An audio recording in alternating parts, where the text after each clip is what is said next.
The presidents of Turkiye and Russia have held a phone call discussing the latest developments in this conflict between Iran and Israel. Both leaders agreed that diplomacy must bring the fighting to an end as soon as possible.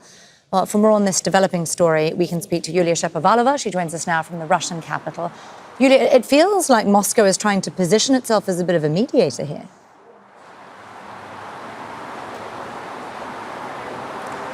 Well, actually, as always, it does it always.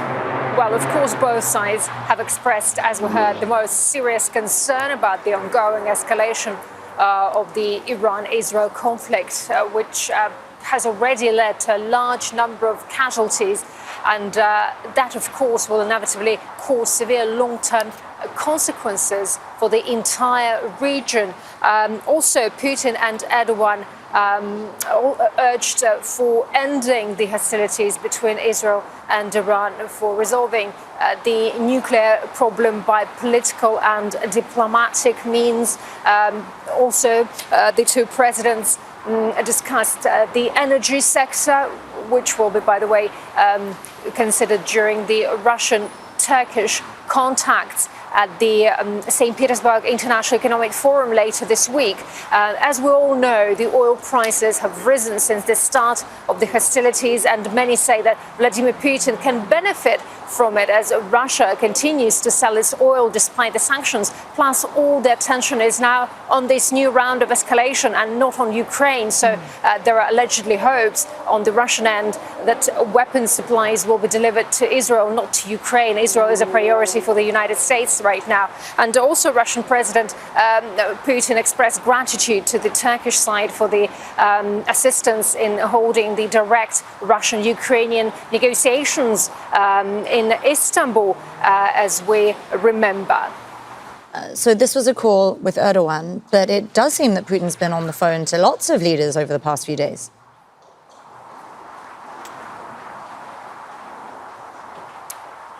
Yes, that's right, including US President Trump and the Israeli Prime Minister and other leaders. And obviously, well, it's quite obvious because Russia for many years has been on Iran's side in politics, standing with Iran. And obviously, Russia and Iran have been strategic partners and allies. As we remember, in January this year, the two presidents signed a comprehensive strategic partnership agreement. The trade turnover is growing, including weapons sales, and Russia is building Bushehr nuclear power plant in Iran. And also heard earlier from Russian Foreign Ministry in its statement, the Russian Foreign Ministry expressed extreme concern about the dangerous escalation of tensions in the Middle East and has strongly condemned the violent action of Israel, which violated the Charter of the United Nations and international law. And also, according to the Russian Foreign Ministry, any unprovoked military strikes against a sovereign UN member state and its citizens and its nuclear energy as well and nuclear energy infrastructure are absolutely unacceptable. Yulia Shapovalova there with the latest for us from Moscow. Thank you very much, Yulia. Well, in an era of shifting global power, Iran and Russia, as Yulia was just saying, have forged a robust partnership. In January, they signed that comprehensive strategic partnership agreement. This is a 20-year treaty that aims to increase collaboration across various fields, including energy, defense, trade, and regional security. Military cooperation has been the cornerstone of the partnership, though. Iran has supplied Russia with drones for use in the Ukraine war, while Russia has provided advanced military equipment to Iran.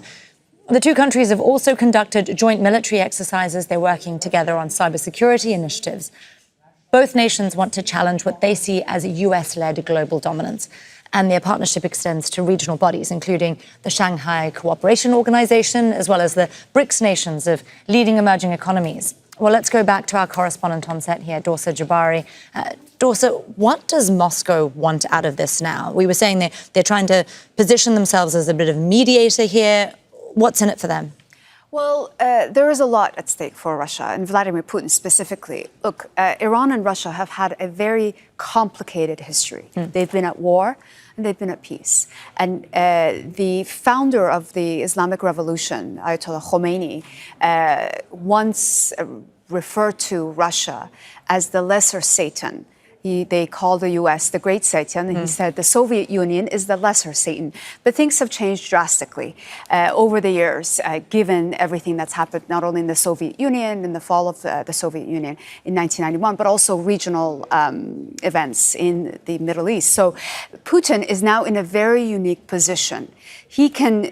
If he can manage to secure his place as the mediator between Iran and the United States, it would be a huge victory for him. And of course, given his relationship with U.S. President Donald Trump, he is one of the most likely people to be able to manage some kind of establishing an off-ramp out of this conflict. Whether or not he'll be able to achieve it, we'll have to wait and see. And that is most likely going to have to be done in person between the two leaders, something that has not happened yet. But certainly for Russia, Iran is an important ally. They were on the same side in Syria during the civil war under Bashar al-Assad. Also, Putin has a very strong relationship with Israel and Benjamin Netanyahu. We cannot forget that. The two leaders' relationship goes back for decades. So certainly, and he's been on the phone with Netanyahu as well. So he is working all the angles that he can to not only secure an end to this conflict, but also to secure his own political leadership position as a peacemaker. Of course, we have to remember his country is in a war on its own. We cannot forget that in Ukraine. But if he can manage to secure some kind of an off-ramp in this conflict politically, it would be a huge victory for him and would give him more power to get what he wants when it comes to his own conflict. You spoke about his relationship, Putin's relationship with Trump and Putin's relationship with Netanyahu. How much sway, how much influence does Putin and Moscow have over Tehran? Well, they have quite a bit, but it's not unlimited. You know, like I said, Iran's history with Russia is complicated.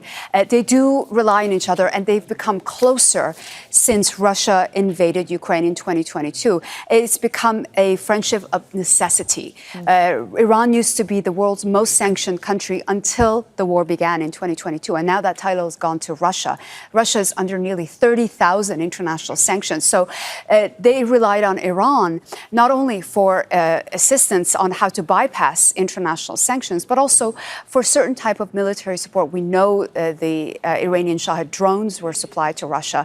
So there is a relationship that is very transactional between Iran and Russia, and that is likely going to continue. And now this is an opportunity for Vladimir Putin to use this relationship to make political gains for himself. Interesting times for everyone. Dorsa Jabbari, thank you so much. Make sure to subscribe to our channel to get the latest news from Al Jazeera.